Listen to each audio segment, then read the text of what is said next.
है। और ऐसे समय में एक राजा माता हर्ष टॉयलेट तक पर टैक्स लगा दिया था इसने। कश्मीर की जो लोकेशन है, चीन, रूस, मंगोलिया, पाकिस्तान, कजाकिस्तान और नेपाल का भी ऊपरी भाग, सारे क्षेत्रों को, देशों को यह प्रभावित करता है।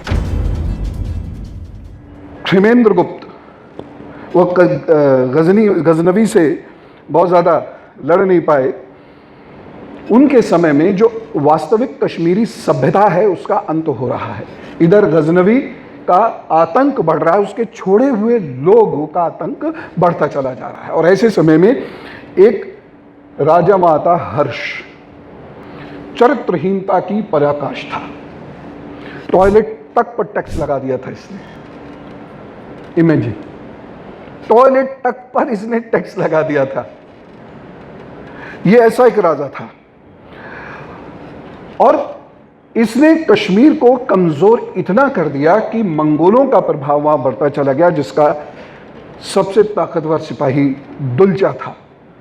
उसकी एंट्री यहां हुई। देखिए, कश्मीर की जो लोकेशन है, अब आज जाके नक्शे पर देखिएगा, यह चीन, रूस, मंगोलिया, पाकिस्तान, कजाकिस्तान, रूस, अफगानिस्तान, ईरान, सिल्क रूट भी यहीं से निकल रहा है। ये इतने सारे, और नेपाल का भी ऊपरी भाग, इतने सारे क्षेत्रों को, देशों को यह प्रभावित करता है।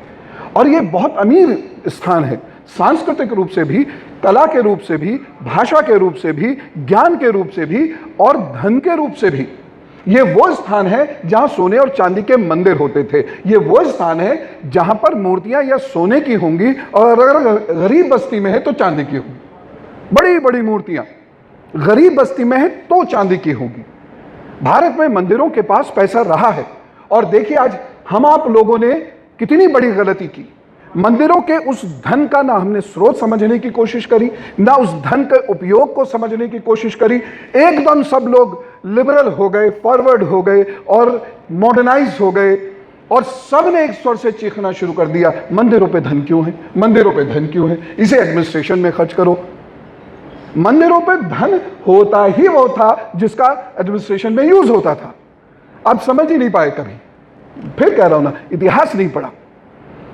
और मुसलमान जो आक्रांता आए, उन्होंने इसी नब्ज को पढ़ा। आपको पता है, मंदिर तोड़े गए। आज आप उनके बारे में शास्त्रों में पढ़ते हैं। वह 6 प्रमुख मंदिर वह तोड़े गए, उसके अंदर का सोना निकाला गया, उसे ढालकर सिक्के बनाए गए, और सारी प्रतिमाओं को तोड़ा नहीं गया, ढाल दिया गया उन्हें और सिक्के बना दिए गए। अब समझने की कोशिश करिए, मंदिरों का सामाजिक उपयोग होता था, इसलिए मंदिरों पे बहुत पैसा होता था। एक तरीके से इंप्रेस्ड मनी वहां पर रखा जाता था। उसे हम एकदम कह देते सब पाखंड है। आपने इतिहास को समझा है? पैसा कहां से आता होगा? आज से 10,000 साल पहले, 7,000 साल पहले राम जी को भी तो युग चलाने के लिए धन चाहिए था, श्री कृष्ण को भी तो चाहिए था, मौर्य वंश को भी तो चाहिए था, हर्ष को भी तो चाहिए था। वो धन कई स्थानों पर रखा हुआ होता था, क्योंकि उस वक्त की इकोनॉमी आज की तरह सिक्योर्ड इकोनॉमी नहीं थी। 100% सिक्योर्ड इकोनॉमी तो कभी ना रही है ना कभी रहेगी, लेकिन उस वक्त की इकोनॉमी तो बहुत ही क्षणभंगुर थी। कब कौन हमला कर दे, कब कौन छीन के ले जाए। जब 62 में, थोड़ा सा विषयांतर जरूर है, आधे मिनट का बस, जब चीन ने हमला किया है तो उस वक्त में स्टेट बैंक ने सबसे पहला काम क्या किया, नोट जला दिए, जिससे करेंसी चीन के हाथ में ना पहुंच जाए।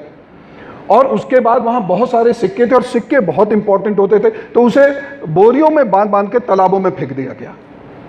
तो धन बहुत इंपॉर्टेंट है, और उसकी सिक्योरिटी करने के अपने तरीके होते हैं। हर युग में वो तरीके बनते हैं। तो हमने उन सब को छोड़कर एकदम मॉडर्न लिबरल एटीट्यूड के साथ, और बेसिकली ये बोरोड एटीट्यूड है, ये अमेरिकन एटीट्यूड है, ये प्रोटेस्टेंट एटीट्यूड है, और हमने उसको सीधा सीधा गाली बकना शुरू कर दिया। हम अब ये गलतियां करते हैं, अपने बच्चों को भी ये चीजें सिखाने लगे हैं, जबकि हमने ये नहीं बताया कि उस वक्त की अर्थव्यवस्था होती कैसी थी। जब अकाल पड़ता था तो यही धन काम आता था।